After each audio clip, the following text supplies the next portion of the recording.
Welcome to the English with Kirsty podcast from www.englishwithkirsty.com. Here I'll be sharing with you tips, information and other learning resources so that you can improve your business English.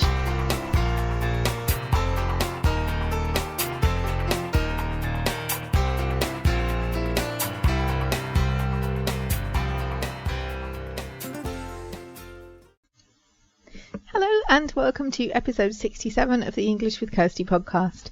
And we haven't had a grammar episode for a while, so I wanted to talk about irregular verbs today. And I know that's not the most exciting subject, but I also wanted to let you know that I have a resource I put together for one of my other learners a while ago, and I thought that this may be useful to other people as well. So it's a list of 100 irregular verbs, and it shows how they change in their different forms, in the past tense forms. So if you want to have that, you can go to the show notes page, which is www.englishwithkirsty.com/podcast/episode 67, and you'll be able to request it's a spreadsheet, so you can read it as a spreadsheet on your computer, or you can print it out and have it as a resource for you when you're writing English. So you can request it on the show notes page, which is www.englishwithkirsty.com/podcast/episode 67. And from there you'll also be able to see the blog post that I've written about this topic as well, if you want to read along, or it's not a word-for-word transcript because I wrote the post first and I'm not just going to read it, but if you want to look at that information you can do that too. So, irregular verbs. It's not the most exciting job to just learn a load of irregular verbs, but they are important because some of the most common verbs are irregular ones. So if you can memorize the ones that you use regularly, it will help you. It will also help you not to make mistakes, because you can easily tell mistakes if the general rule is to add ed to verbs to make them into the past tense, and there are a number of verbs that don't take ed and that do change in different ways, and really you just have to learn how they work, but there are some ways of making it a bit easier, which is what I'm going to talk about today. So the basics are you just add ed. I walked, I have walked. I walk, I walked, I have walked. I look, I looked, I have looked. So that's easy. But even with those, you have to watch out sometimes, because they don't always take an ed. For example, if your verb already ends in an e, usually you just add a d. So if you've got the verb to share, then I shared, it has got ed on it, but the e is already there. So because if you added another e, it would say share read, and that would be strange. So you don't do that. If the e is already there, usually you just add a d. Share, shared. Revise, if you're preparing for an exam, you revise. You revised, you just add a d. And also verbs that end in a y become ied in most cases. So cry, I cried, but it's not yed, it's ied. So if you carried some books, carried, even though the verb carry has a y at the end.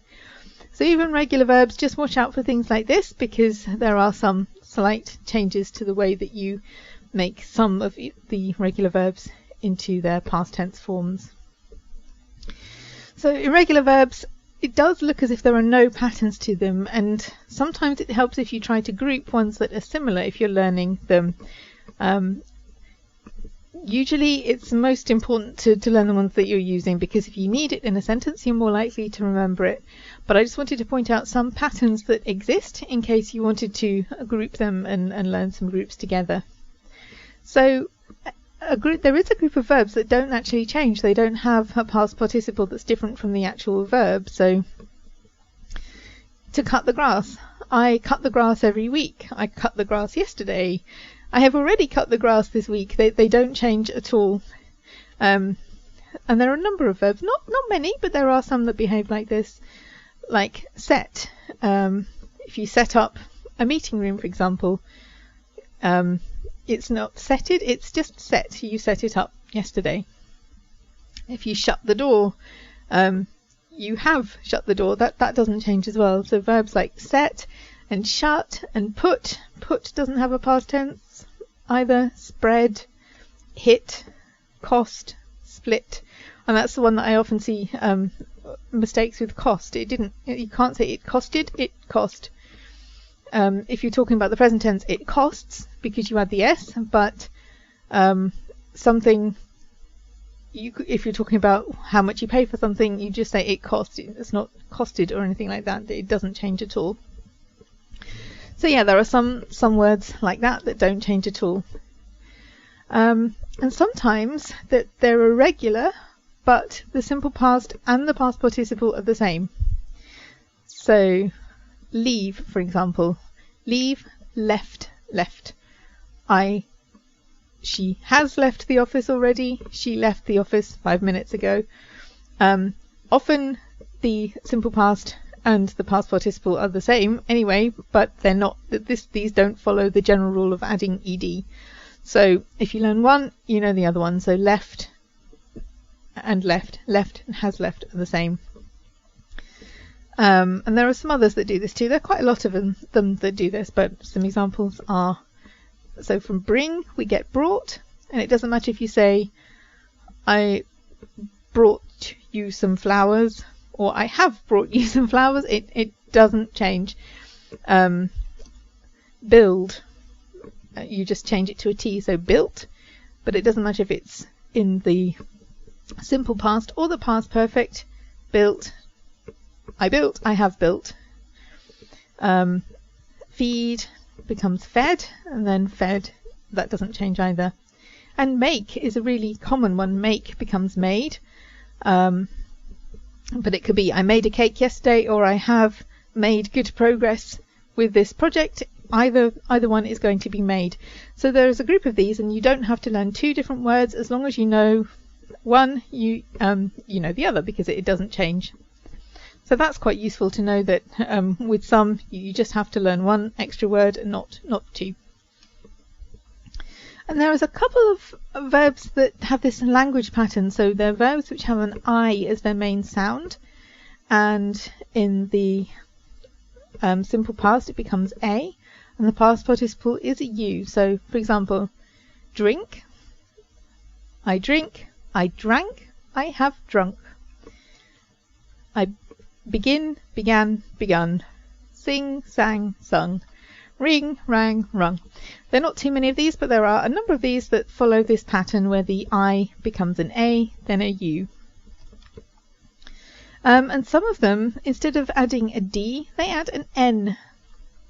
So forgive, forgave, forgiven. It's got an N. It's not forgived or anything like that. It's forgiven. Ride, rode, ridden. Overtake, overtook, overtaken.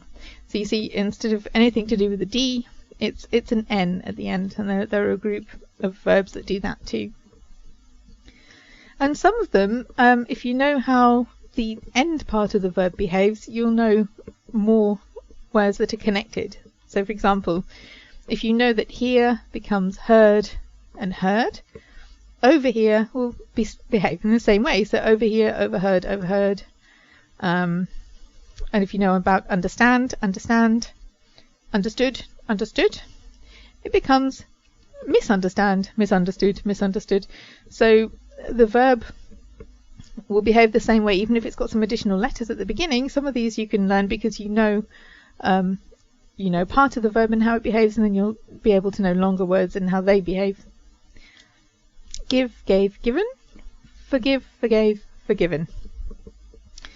So everyone has different ways of how they want to learn the verbs. Some people do actually try to learn them because they think it's investing time now, it will save them time later. Some people just want to have a resource that they can look at to check if they're not sure about a past participle or how a verb changes in the past tense. So either way, if you want to have the list of 100 verbs, and there are of course more, but I think if you learn 100 of the most common ones, it's a good place to start, because some of the irregular verbs are things that we never say, we never write. And I always say there's not much point learning something if you're never going to use it, which is why I stopped at 100. So on my list there are only 100, but if you want that list, then as I say, go to the show notes page, www.englishwithkirsty.com/podcast/episode 67, and you can request the list there. And also, if you want to support the show, there's also the link to the Patreon page if you want to do that. And there are options for $1, $3 or $5 per month if you would like to support the work here and the show. And there are additional resources as a thank you for people that do that. So I hope that was useful. I know that some people think grammar is not a very exciting topic, but I always say that it's important, because if you understand how the rules work, those rules will help you to build better sentences and to sound more authentic, to use the correct words. And so if you do invest a bit of time in understanding how verbs change, how the grammar works, then it will save you time in the long run, and it will also mean that you'll be able to produce higher quality sentences. So I hope that was helpful. Have a good week and have fun learning English.